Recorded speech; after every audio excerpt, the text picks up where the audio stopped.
speech during the 2.5, 3 years it took to build a memorial. Always spoke just from the heart, because those of us who experienced the Vietnam War, we don't have to write anything down. And today, as it was 20 years ago, this memorial is all about these young men who sacrificed their lives for our nation, our country, and for their families. And that's first and foremost. This memorial was built for them and their families, and that's the way we did it. And I'd like to ask, is there any family members here today, if they would stand up? If there's any here? Thank you for your son's sacrifice.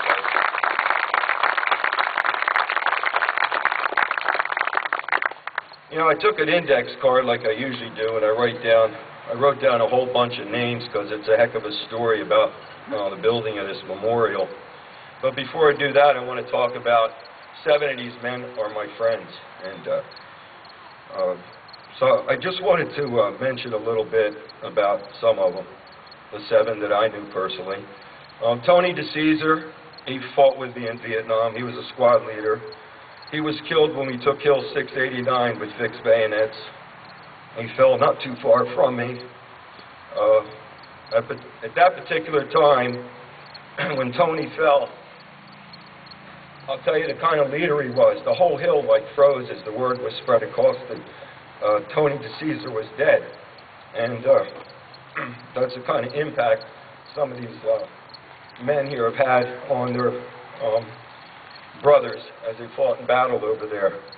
Davy Sherbo over here, I went all through training with, and we hung around and went out and raised hell on the towns and everything before we went to Vietnam.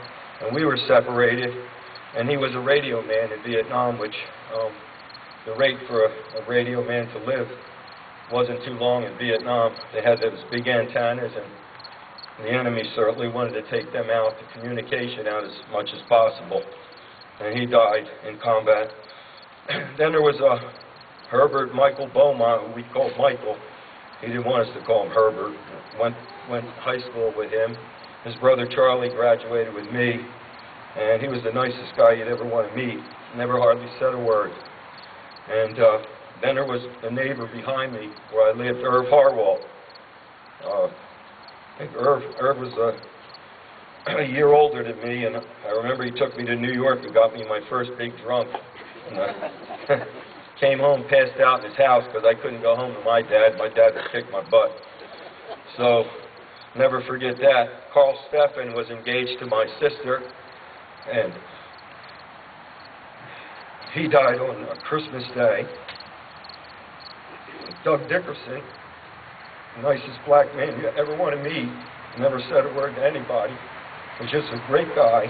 And then there was Howard Johnson, who I didn't know that well in high school except to say hello in the hallways. But that's just 7 of the guys here.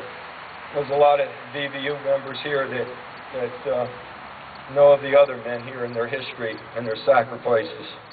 And unlike us, you know, we got to live our lives, and they sacrificed for their nation. And like the general said here,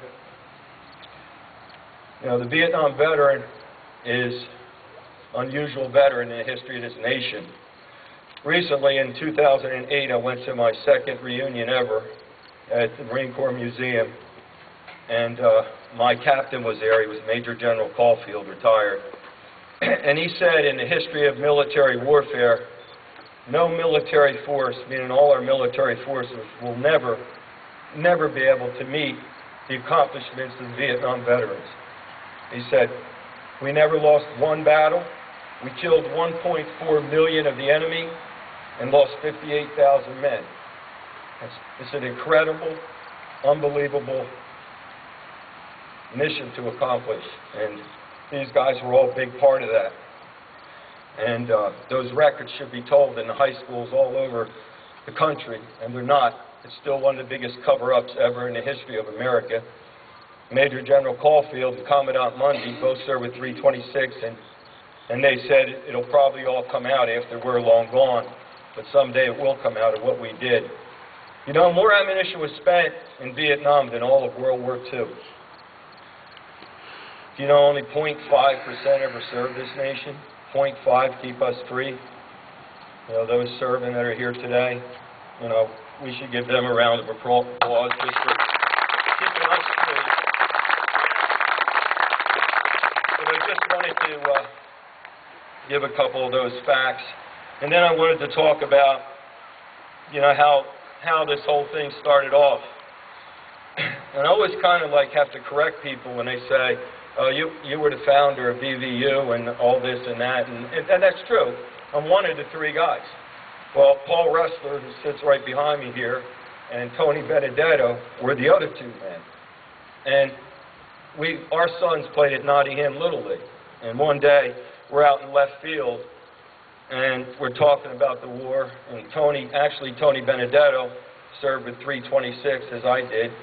And when I took hill, my outfit, India Company, went up the front of the hill with fixed bayonets. Tony's outfit jumped off helicopters, take one up the back of the hill. And we were to meet 20-something years later. But we were out in left field, and we said we should do something for all these guys from Mercer County. And I don't know if it was Paul or Tony, but we just said, well, let's do something. And all right, well, we need a president, we need a vice president, we need a treasurer. And Paul said, well, that's stupid. I'm an accountant, so I'm going to be the treasurer. So that was easy. And then Tony looked at me and said, don't look at me. You're going to be the president. And I said, all right, what do we do now? And he said, well, let's go to the newspapers. We went to the Hamilton Post, the Trenton Times, the Trentonian, and then told our stories. And then I said, well, what else can we do? And Tony Benedetto goes, well, let me go see my friend Sam Pomeroy and Eddie Baldessari. And I said, like, well, I knew who Sam was because, you know, he was a sheriff of Mercer County for many years, and Eddie Baldessari, I didn't know him from nothing. He said, well, he's a business entrepreneur. He owns a bunch of businesses. He knows everybody in town. Let's go see them and see if they'll be our fundraising chairman. So we said, okay. So we went and saw those two guys, and we met at the Baldessari Regency. And they said, no problem, anything we wanted. It was the easiest sell you could have. And we said, like, well, where are we going to put this memorial? We said, Mercer County Park. So the county executive at the time was Bill Mathesius. And Paul's laughing behind me because it wouldn't be right to tell you how that went down. But there was about 10 or 12 of us at the time. Basically, I got up and I said, we're going to build our memorial whether we have to buy our own land. And we walked out of there. And down the bottom of the steps, lo and behold, was Bobby Pernetti, who everybody in the world said is Bill Mathesius' right-hand man. Anything Bill says, Bobby will do. Well, Bobby says, Nav, he says, why don't you guys just come to the Park Commission, Mercer County Park? We'll vote it in and we'll get started on this memorial. And we're like scratching our heads going, really? He goes, yeah. So we had our own design we came up with. Well, Tony Toretta behind me here submitted a design. And the one thing about all the members of Vietnam Veterans United, and it was about all the members of Vietnam Veterans United, it wasn't about 3 people. No way 3 people can build a memorial unless you're rich, you know, and you just shell out your own dough. So the one thing about Vietnam Veterans United is we voted on everything. We were a democracy. You know, some things I wanted didn't happen, some things, you know, somebody else wanted didn't happen, but everybody voted unanimously on Tony's design, which, you know, I think deserves a round of applause. He did a really nice job. Then we said, like, backing up a little, we said, like, well, where are we going to build this memorial? And I said, well, geez, you know, my best friend and founder of Vietnam Combat Veteran Coalition, Dave Martin, who Dave's standing right back here somewhere. Where you at, Dave? You're hiding as usual. There he is. I called Dave up and I said, Dave, you walk Mercer County Park like 8, 9 miles a day. Can't you find us a location out there? And Dave said, that's no problem. I guess a few days goes by or whatever. I get a phone call. I know where we're going to put this thing. So we meet Dave out here, and right here at this spot, it didn't look nothing like this, but it did have all the trees, and it was real personal. We said, man, this is nice. So we decided to go to Bill Mathesius, and like I said, we went down the steps, and then we went to the Park Commission, and then we started, I think our first fundraiser was a wine dinner, just wine and cheese, I think, at Eddie's place, Regency, and people started showing up. And the stories we wrote about ourselves and about all these guys and what we were trying to accomplish, the phone started ringing, and guys, you know, Vietnam veterans, we've always done that. We've always come to each other's aid, you know, all these years, because we still only believe in each other. As crazy as that is, we still don't trust anybody but ourselves. And, you know, we started that, and then, so, the members of VVU, can you just stand up? We are. And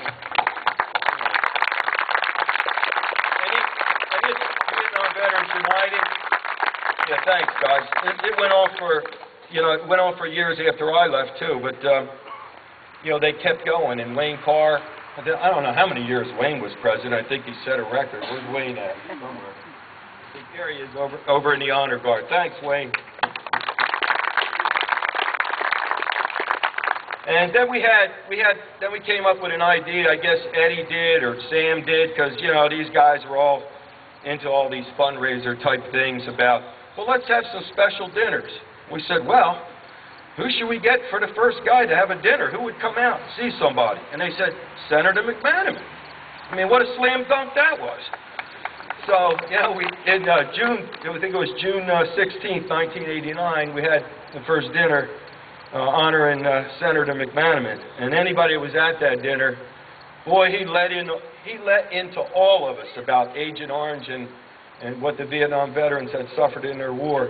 I know I was sitting up there next to him. He scared the hell out of me, you know. But you could hear a pin drop in that, you know, in that place, and it was unbelievable. And then we had a dinner with Don Dillio, who was president of AFL-CIO labor union, and all the labor unions contributed more than any other part of contributions to this memorial, as labor has always stepped up for veterans. And we had one for Sam Plummeride, and the last dinner we had the night, you know, before the dedication was honoring Eddie Baldessari. And I wish Sam was here. I guess he's not. I don't see him. But Eddie, I wish you would stand up a second.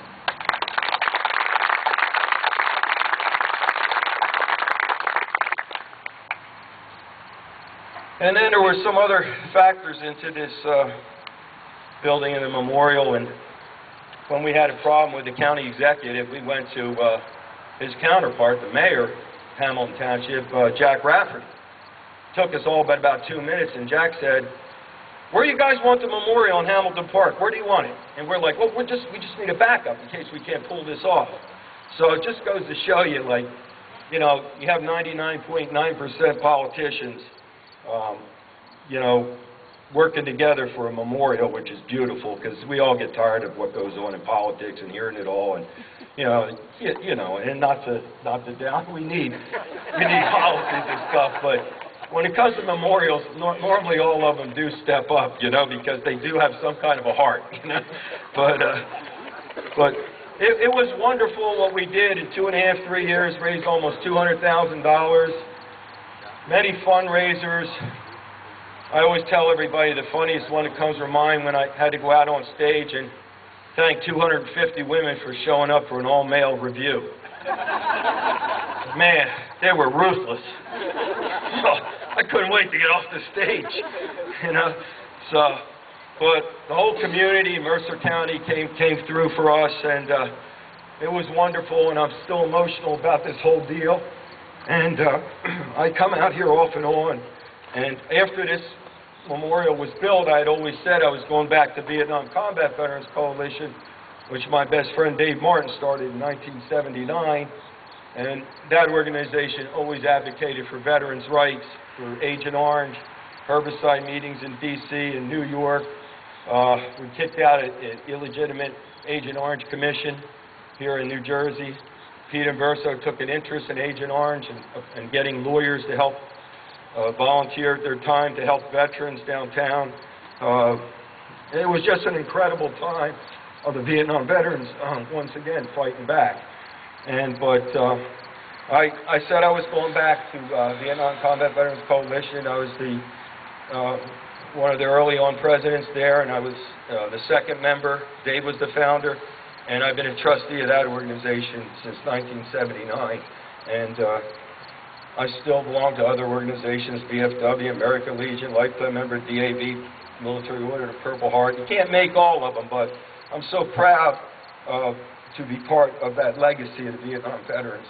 And like I said, when history is finally written, they will all get their just due. You know, even though they always had their just due from us. You know, so sorry I get carrying on. I hope I didn't miss anybody. Gil Lugosi, thanks for having a record attendance and making every fundraiser for this memorial. Paul Ressler always says he just comes for a free meal. But it was a great time, and I like it when all politics and all people get together to take care of the people that keep us free from all our worlds at war and everything else. There's a couple gentlemen here that fought in World War II that I know of. One in Battle of Bulge, my Uncle Jack. He's 89, and